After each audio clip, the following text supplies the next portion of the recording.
Shalom, giving all praise to Yahweh Shem Al Shai Bashim Rakakwadash. Shalom to the 144,000 and the rest of the elect out there. Shalom to you all. Anyway, I'm going to entitle this video Revelation chapter 6 Revisited. And I had did a breakdown some years ago on Revelation chapter 6 and others, I believe, from GMS. I can't tell you exactly who did it, who went through Revelation chapter 6, but I believe at least one of the apostles outside of myself and maybe a couple of elders and maybe a bishop, or maybe the state elders out there, but we had gone through Revelation chapter 6 some more than once. I know I did at least one time, and I have gone into I would go into precepts, and then I would jump in, go to Revelation 6 and go someplace else to prove one thing. The scriptures break down themselves. So somebody through a notification said, could you do, if you got time, could you do a breakdown on Revelation 6? So this was a couple of days ago. I wanted to do it, well, actually, I said I was going to do it Saturday at the camp, but I didn't. And then I said I was going to do it Sunday, so here we are Monday. So I said, let me go ahead and do it. And I went through it briefly. It's a short chapter, as you can see, 17 verses. So I went through it, and I already know it by heart. And I got to almost recite it without even reading it, damn near. But I also went into the NLT, and the NLT gives you a little bit more insight, and sometimes the NLT is straight and forward, man, and other translations. So thanks to Vocab Malone for saying that's all you guys do is deal with the King James. You don't deal with us. Well, now, so we started doing that for you, and that benefited us. Like, for example, when you go to Deuteronomy 22, you can start at 25, read down to 28. It goes into the grape doctrine. Now, in the NLT, I believe the word, in other translations, the word grape is actually written in there. So sometimes those other translations outside of King James Version, it's straightforward and tells you exactly what it means. You don't got to mess around with it. And speaking of grape, somebody had dropped me a line from Sakari, basically saying, you guys are cowards. You don't want to deal with it straightforward and blase blase. I was gonna do a video covering that. Let me see. Let me do. I'll let you look at some of it. Me about James. You many years ago said James went off, and let me see. Let me go ahead and bring it up.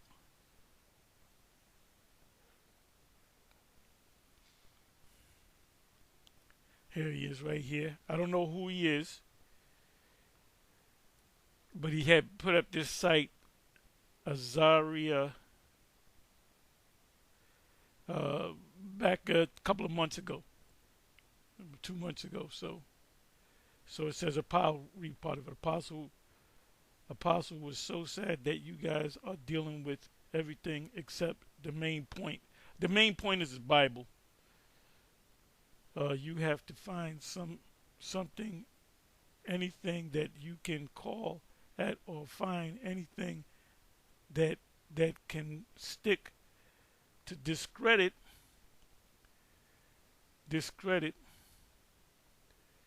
Let me see here.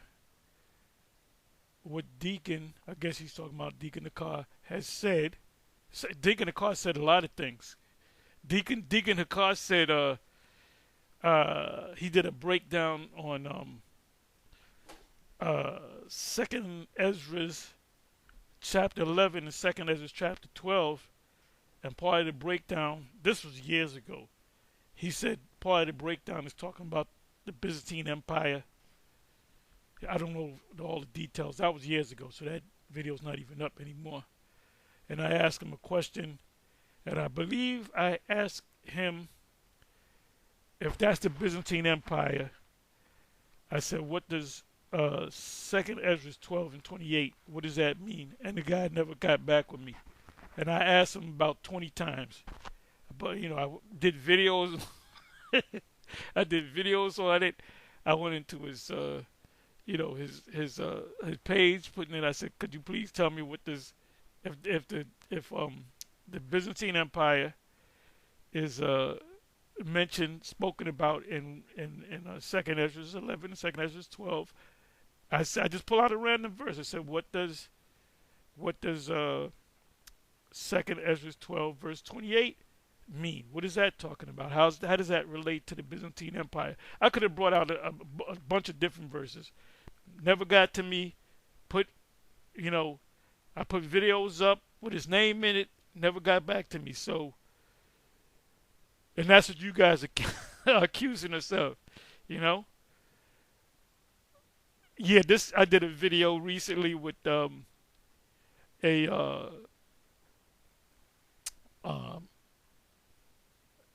me see, chief priest. That's his title.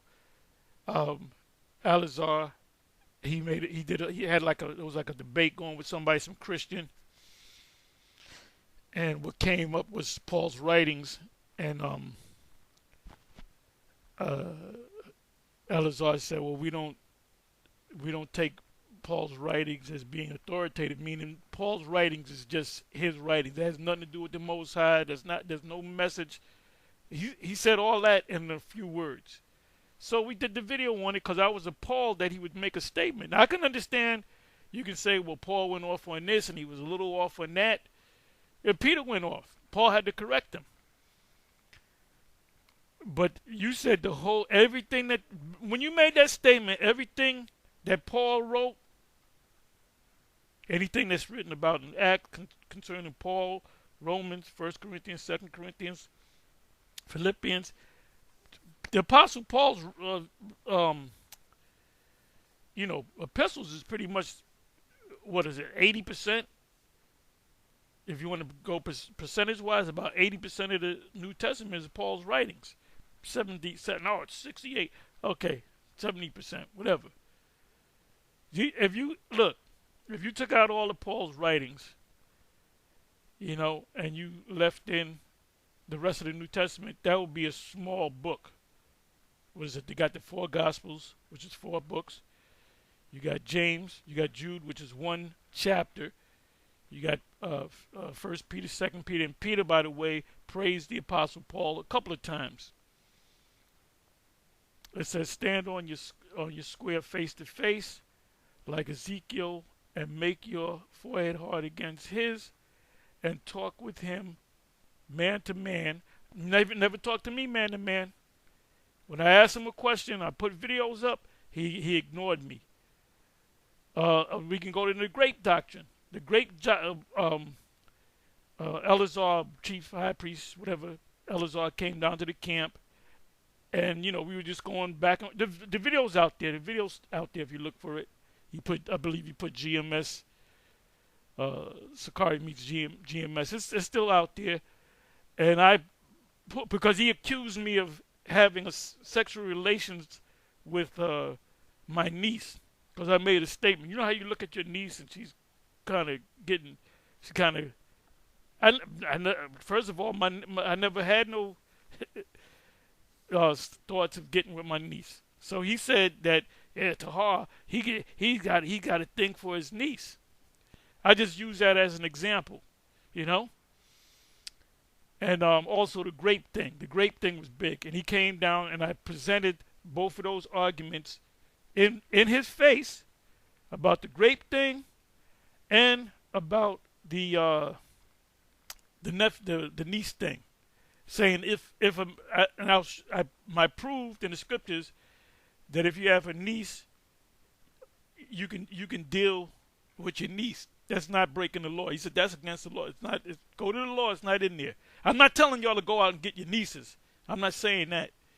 You know, that's going to shake up. You know, you're dealing with family members. But I'll use what was that? Caleb's I think it was Othniel, was it? I got to go back to the story, but I believe it was Caleb's brother, and he said he would defeat the enemy. I hadn't read that story, and he said whoever defeats the Midianites or whatever, you can get my daughter. So it was his brother that said kill somebody. I haven't gone through the story. Somebody help me out. I haven't gone through the story. I'm botching it up. And he came up. He said, "Yeah, I'm ready to take your daughter." And it was his brother, and he had to give the daughter up because there's no law. He couldn't say, "Well, wait a minute, the law. There's no law against that." Right? So I presented both of those arguments to him, and he didn't want to deal with it. Go back and watch the video, right? So, I found out with Sakari that and they're good at what they're doing. I can say negative things about Sakari. I can say positive things about Sakari. They know them scriptures. They know them scriptures. They know them scriptures, and they do very well when they're out there on the street and do. But they go off. They go off. All right. And what proves that is, like I said, Deacon Akar didn't want to address my question, man. So come on, two can play that game. Stand on your queer face to face like Ezekiel. By the way, Ezekiel came to Israelites to wake them up, and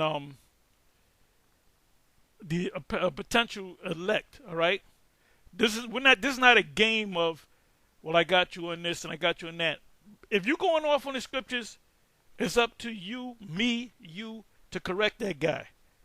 Another thing, Priest Alazar said was we stand with the IUIC.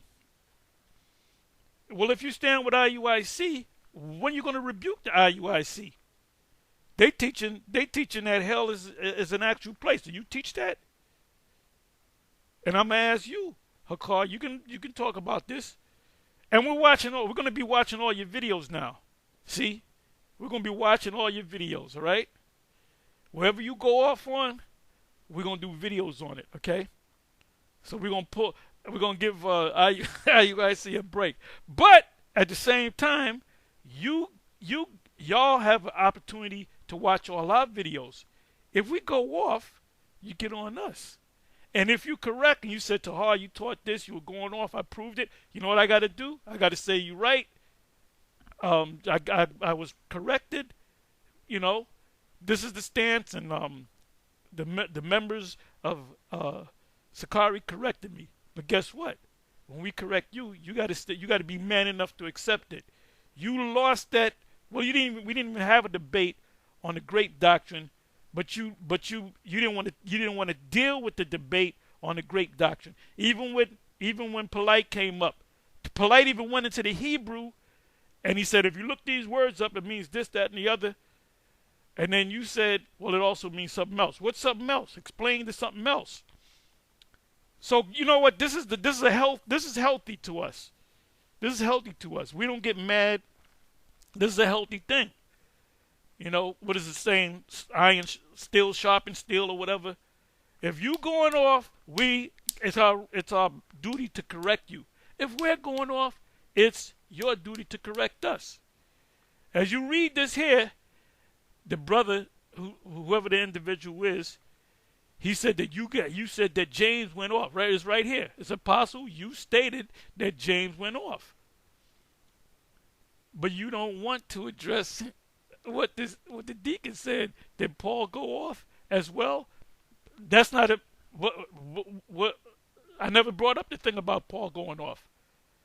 I was dealing with Alazar and him saying none of the books and not so many words. Paul, I don't deal with Paul's writings. They got videos you guys quoting out of the one of the epistles of Paul. I was just watching a video that the elder, camp leader out of Baltimore, Karatazar Bob rather, and he put a video up of you talking to the brother that fell off out there in the West, and you hit Hebrews and you hit another scripture, and matter of fact, you know what? Let me go to that. Let me go to that. So here's all this stuff: leaders, GMS, and cowards, and Jesus, and the prophets, and that. Hey, and all you talk about is the chip, and we're going to continue to talk about the chip. Going to continue to talk about the chip. I'm not talking about the chip now. So anyway, where am I? So this is right here. Let me let you see it. You can probably take a screenshot of it. This is it. This is the whole statement right here. So they're calling us out, but you got to address. You know, before we address the James thing, me saying, and I did say that James went off. I did say that, and I explained myself. But before we deal with that, you got to deal with the grape doctrine, and you got to deal with the 2nd Ezra 11 and 2nd Ezra 12. And you can pretty much get it now because we didn't broke it down. I did a breakdown on yesterday, and the elder out of the UK, Yachanan, he did a video on 2nd Ezra the 11th chapter. So show me in 2nd Ezra 11, 2nd Ezra 12 that's speaking about the Byzantine Empire. But where did I say I was going to go? So you got it. Take a screen picture of it, and we're gonna be watching all your videos, man. And I invite you to watch all our videos. If we're going off, it's up to you to correct us. Look, Tahar just went off this one. Let me show you what he said. He said blah blah blah. He went off on that. All right. Now which one is the one? Okay, let me do this. Because I don't know if you guys teach what Bishop Nathaniel teaches, because it's not, there's only one leader in IUIC. Then there's a bunch of followers. You never get on them. Let me see. Let me see if I can find it. Maybe this is not it. Let me see.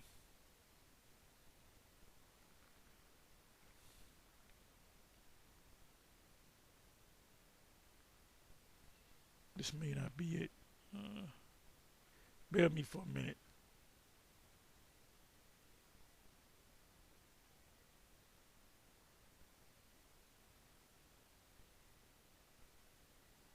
Let me see. Bear with me for a minute. I asked these guys a question about Jesus. Notice how quickly they all got quiet. Look at their faces. They're just nothing but blank stares. We might start blitzing your camps.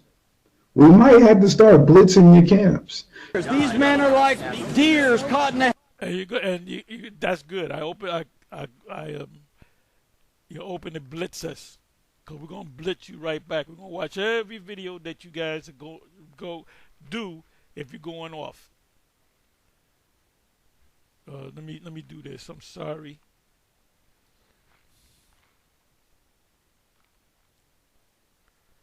Okay, this might be it. Let me see.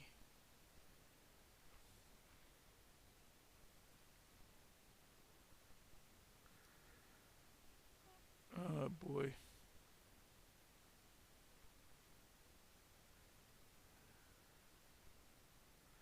Okay. And by the way, so you can know, I should subscribe to some of your channels. That's the proof right there. Okay, let me see here.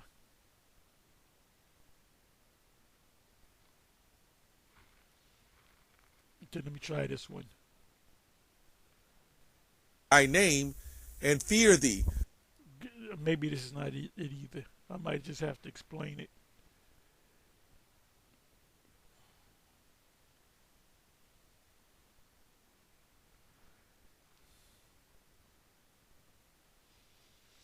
Anyway, he was speaking about one of the brothers that fell off some years ago. He fell off a couple years ago when they were originally part of the camp out there in the West. and Deacon Hakar had quoted, I believe, too. He quoted Hebrews. Was that Hebrews 6, if I'm not mistaken? Hebrews 6.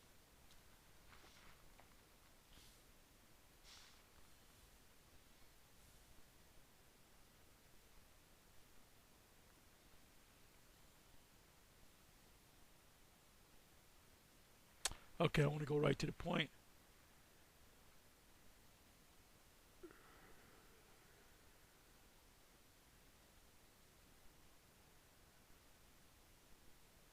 Okay, I think this is the point.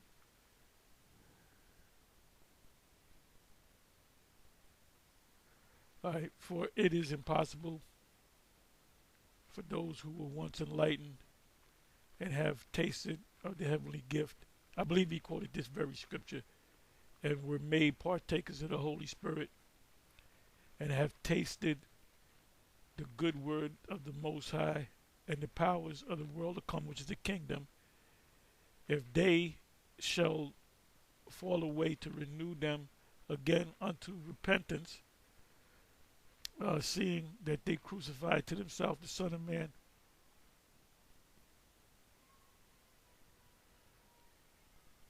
The Son of the Most High afresh, and put him to an open shame for the earth which drinketh in. So you got the point. In other words, is he saying he's saying there's no forgiveness for that brother because he fell out? So there's a punishment for him, right? I hope y'all not saying that there's a hell. I hope you're not following IUIC's doctrine. Give me a second. Give me a second. My alarm's going off.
Had to turn that alarm off.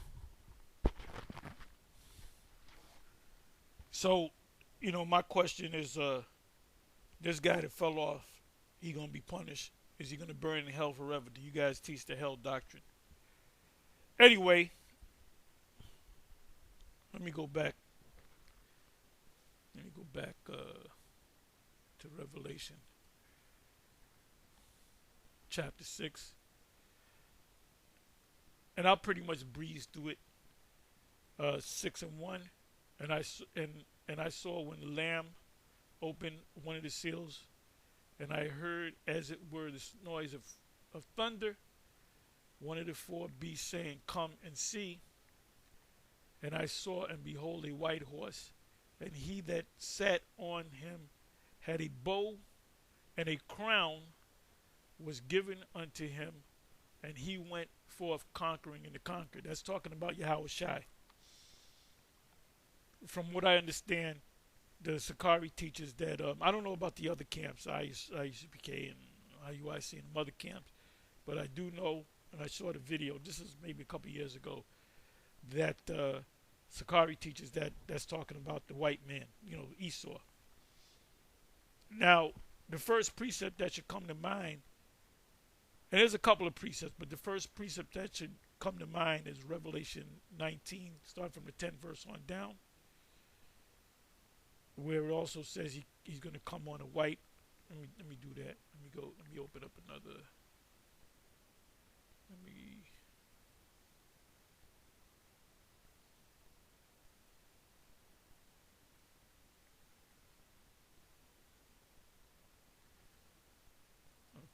what it is here. Bear with me for a minute.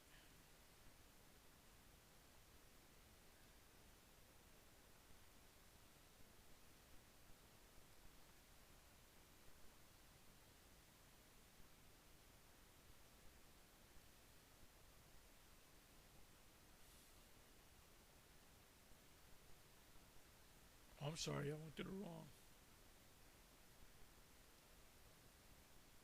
Favorites. Blue letter.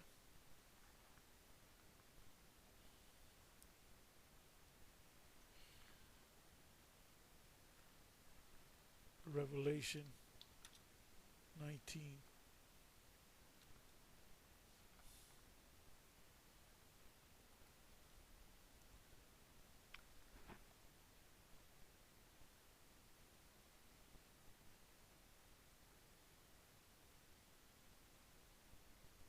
The coming of the Messiah, and I saw heaven open, and behold, a white horse.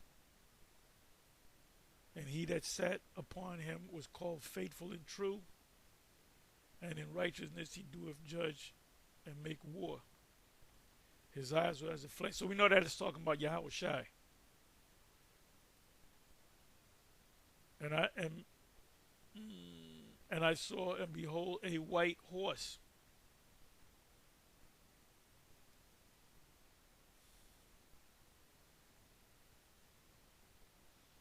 And behold, a white horse. That's Yahweh Shai. And I saw, and behold, a white horse, and he that sat on him had a bow and a killing weapon. A bow is the thing that you use to shoot the arrow. The modern day bow would be the missile silo. And a crown was, now it says many crowns in other places, was given unto him, and he went forth conquering and to conquer. So this is so John on the Isle of Patmos saw a vision of Yahweh Shai coming back, with the angels to take this place down.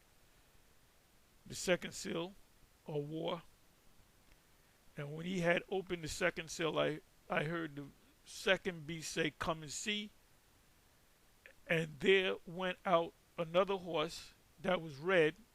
What should come to your mind? A whole lot of precepts should come to your mind. Revelation 12, the great red dragon.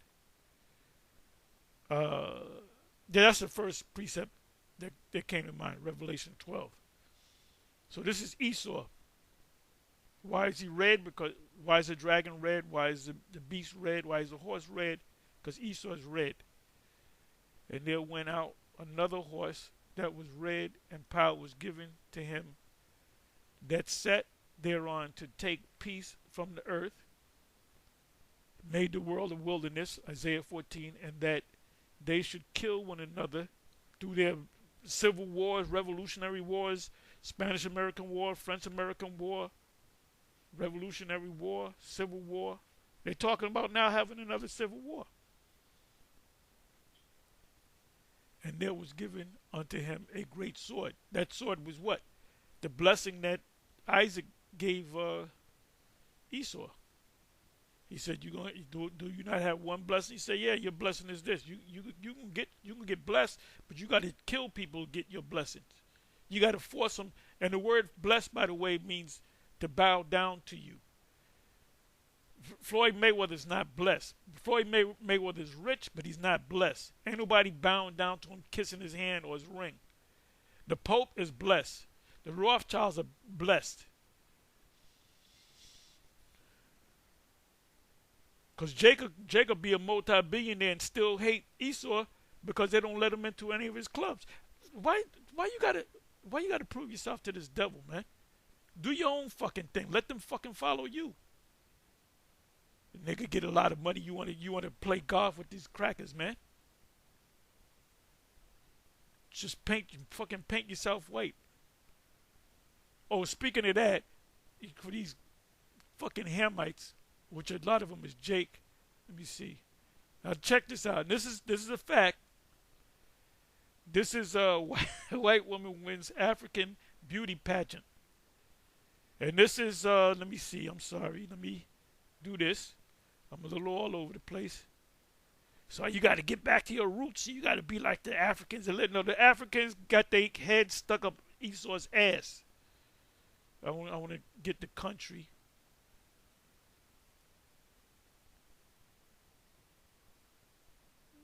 Let me see. I'm sorry. Do this. Okay, Zimbabwe, which I believe is Jake.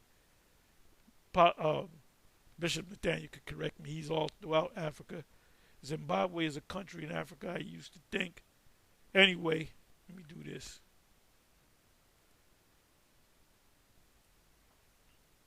Okay, they had a Miss Universe. I get. Well, no, it was to represent, to have a woman represent Zimbabwe in the Miss Universe.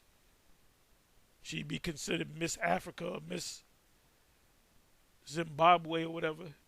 It's a beautiful dark-skinned woman, yeah. Majority are black. So they're showing the talent thing. And these are Israelites in my pet. Look at them big legs. And guess who wins? Miss Ann. With the blonde hair and the blue eyes. That's Miss Ann right there with the African garment on. And they're just amazed. Oh my goodness, she's so beautiful. And the winner is this tall Edomite. In fucking Africa, man. So that showed you that they wanted deep down, they want to be Edomites. They want to look like this. This is their standard of beauty. This is their, they wish to have that standard of beauty. They wish to be, hey, in Africa, skin bleaching is big in Africa. It's big in and down in the islands too. So we are messed up people. So let's come back over here. And when he had opened the third seal, I heard the third beast say, "Come and see." And I beheld, and lo, a black horse, and he that sat on him had a pair of balances in his hand. And this is referring to right now. We're in between the third seal and the fourth seal, coming into the fifth seal. And I heard a voice in the midst of the four beasts say, "A measure of wheat for a penny, and 3 measures of barley for a penny, and see thou hurt not the oil and the wine." Now, penny represents a day's wages. That's inflation or hyperinflation. Meaning you got to pay a day. Let's say you got a decent job. You're making $300 a day. Decent, 300, 200 a day. And maybe your wife is making $100 a day or whatever. It's going to cost that whole day that you work. It's going to cost that whole day of work to get you a measure of wheat. And wheat is dirt cheap. Barley is dirt cheap. So now let me read this in the NLT, because it gives you the answer in the NLT.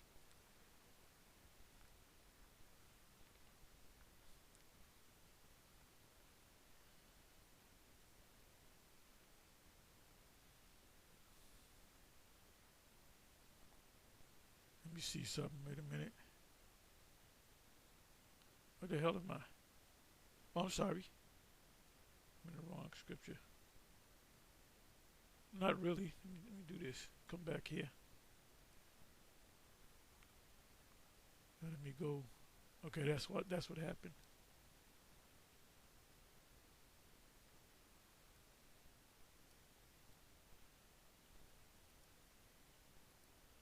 Back to the basics again.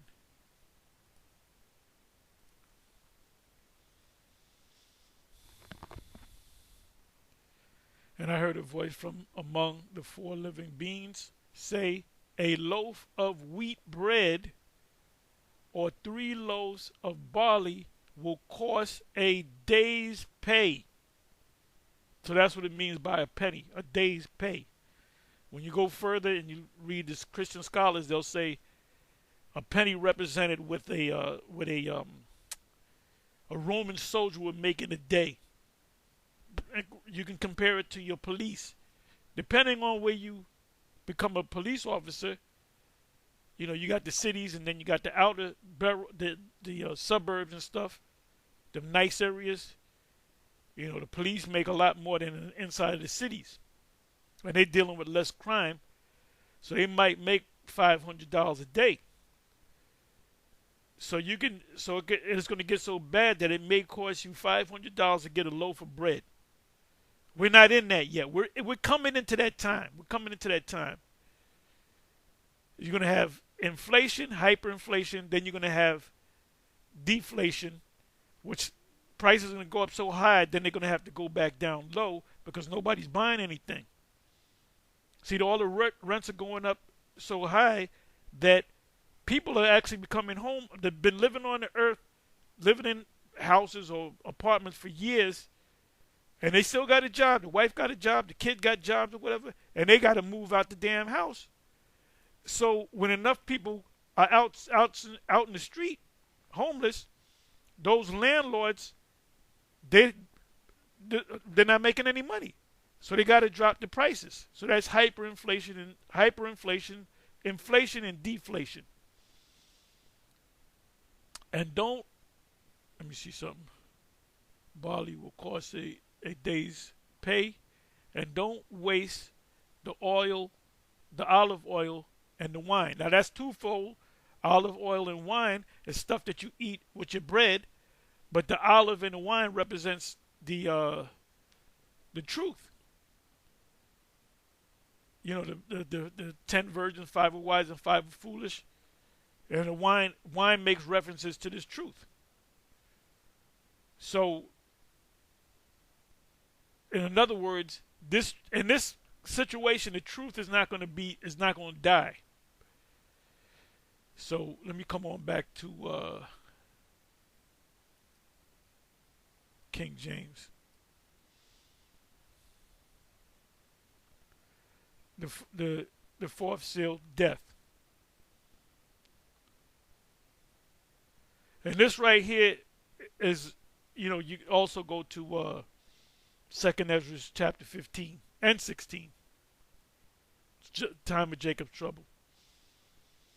And when he had opened the fourth seal, I heard the voice of the fourth beast say, "Come and see." And I looked, and behold, a pale horse, and his name that sat on it was Death, and hell followed with him. Hell and death is the same thing. Matter of fact, let me look that up in the Greek. I believe death is Thanos, if I'm not mistaken. Yep. Thanatos. You got the superhero, anti-hero Thanos. Thanatos. Let me hear them say it. Strong's G 2288. Thanatos. Thanatos. It means the death of the body.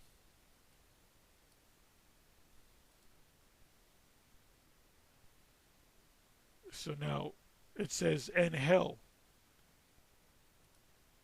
Hell is just a pit. So Hades. It means right. It means the grave. It really means the grave or death. There's no such place as a spiritual hell that you burn in forever. Not even for a minute. There's no place underground that you put in hell and you're still alive being tormented. And if anything, Sakari should be getting on IUIC for teaching the hell doctrine, unless y'all teach it. So let's come on back.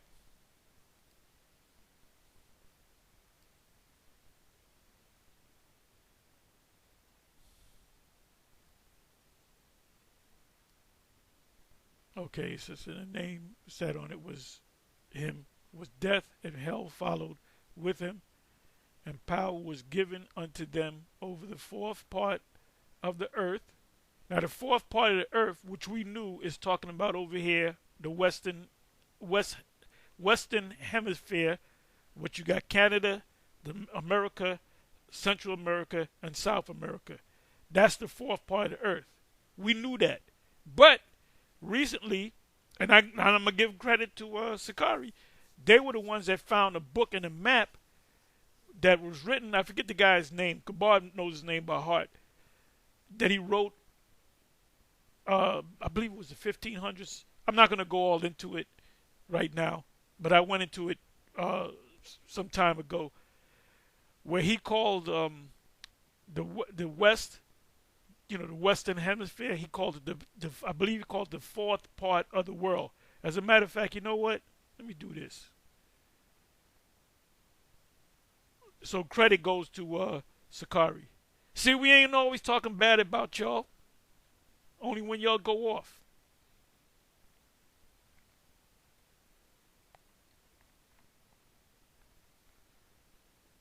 So we give credit. We give credit. If Alex Jones made a statement, I'll quote what he said, and I'll say Alex Jones said that. Okay.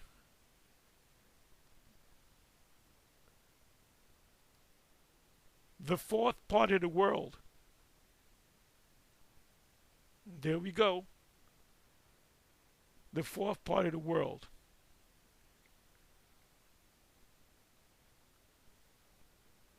Give me a second.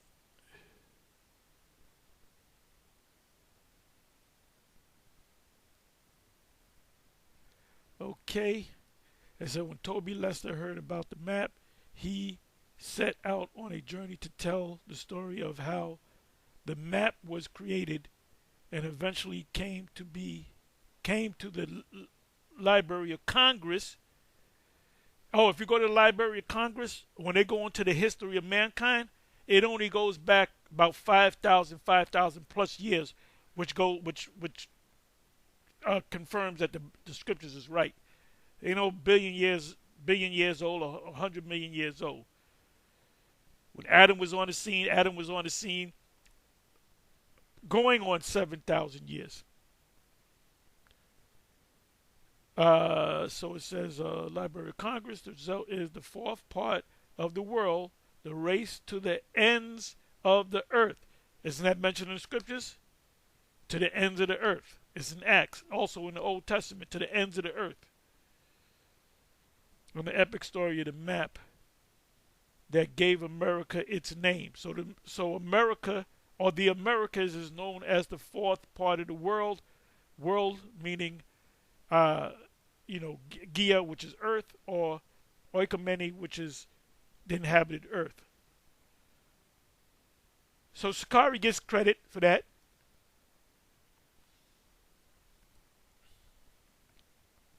And if they're saying the right thing, we're gonna praise them. Hey, if Bishop Nate says Bishop Nate says a lot of good things. He says a lot of good things, man. And we're listening to him. He hitting points. But then but then what did he say? He said Gog. He said that's talking about Gog and Magog. And first of all, there's no Gog and Magog. Let me explain something to you. Gog is Gog, Magog. Magog means the land of Gog. Actually, Magog, Gog, meaning from Gog. It means from God, like Benny from the Bronx. If you said from the Bronx, you would say Bronx. From or of. Actually, from. So when you got Gog and you got Magog. No, Gog and Magog is the same thing. Gog, or in the Hebrew, Gawag. Magawag, meaning the land of Magog, which is Russia. So he called himself going into 2nd Ezra 12th chapter, and I did the video on it. So you can watch the video. And he said the two feathers or the two heads, it was one head and the two feathers underneath. He said that's Gog and Magog. First of all, Gog and Magog is the same thing. It's Gog, Magog. Gog from the land of Gog. And I looked and behold, and by the way, Russia, as I said that, Russia is two Hebrew words which means chief prince. Look it up. It says, and hell followed him, and power was given unto them over the fourth part of earth. So does this talking about the whole planet Earth? No, it's talking about the Americas, mainly the U.S.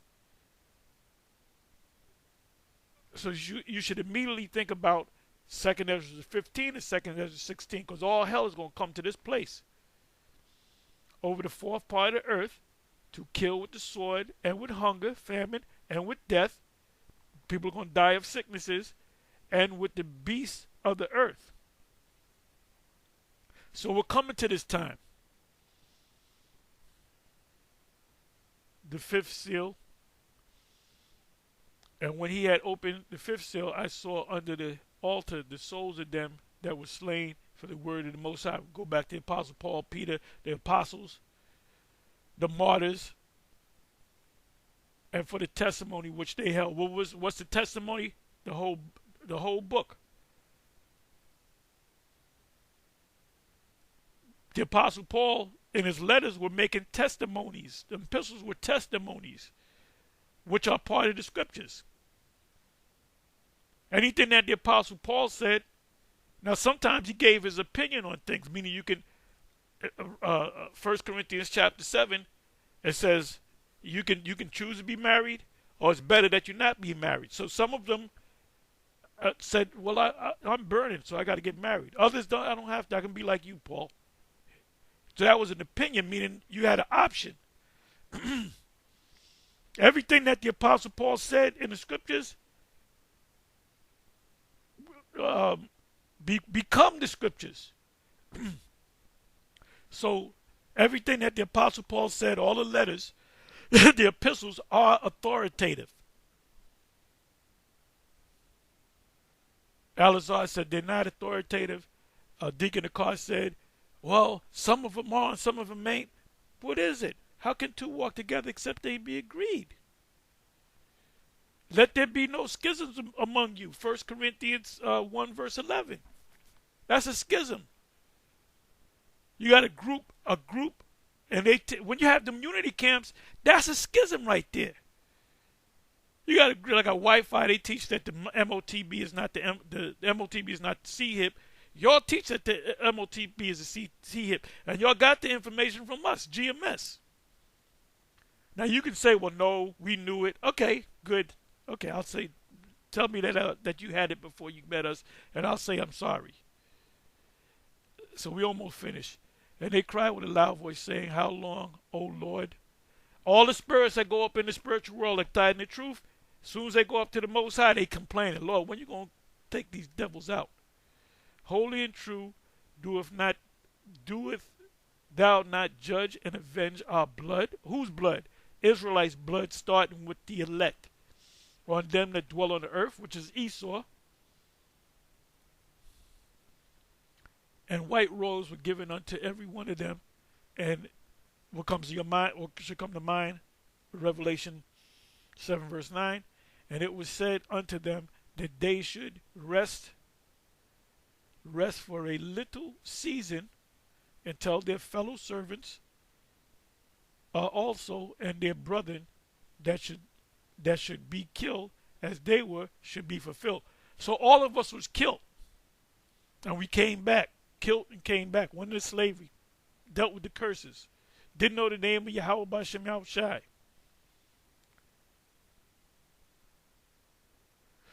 The sixth seal, terror, 12th verse. And I beheld when he had opened the sixth seal, and lo, there was a great earthquake. That's the missiles. And the sun became black as sackcloth, because the missiles are going to cover the sun. It's going to be bright, and then all of a sudden everything's going to go black. Then they're going to see missiles. Then they're going to scream. Then they're going to pee on themselves. They're going to shit on themselves. They're going to throw up. They're going to faint. Some people are going to stroke out. Some people are going to catch heart attacks. And of here, and the moon became as blood. They call it a blood moon. Because the light from the sun is going to be blocked off. The light from the moon is going to be blocked off when the missiles cover the skies of the U.S. And the stars of heaven, represent the warheads onto the earth as even as a fig tree casteth her untimely figs when she is shaken of a mighty wind. So there's I don't know. Well, actually, there's 200 million warheads, and the heavens departed as a scroll. Isaiah 34, mushroom cloud. There was a movie called Oppenheimer. I still haven't seen it. Everybody said it's a great movie. When it is rolled together, and every mountain and island were moved out of their places. So the earth, as we know, is going to look different. Remember, the earth was a Pangea, meaning all earth. Meaning it was one big piece of land. Then you had the waters. What broke it up was the Great Flood. And you see what's happening in California? They're going to get hit with 2 days, I believe it's 2 days of rain. That's equivalent to 6 months of rain. So that's a curse from the Most High. And the kings of the earth, and the great men, and the rich men, and the chief captains, and the mighty men, and every bondman, slave man, any kingdom that you go into, you're going to have slaves. You're going to have bondmen. You have bondmen and bondwomen. You're going to have slave men and slave women. So how can our kingdom on earth be any different? All you other nations are going into captivity. Number one on the list are you Edomites. That's why vocab said, well, the Edomites are done away with.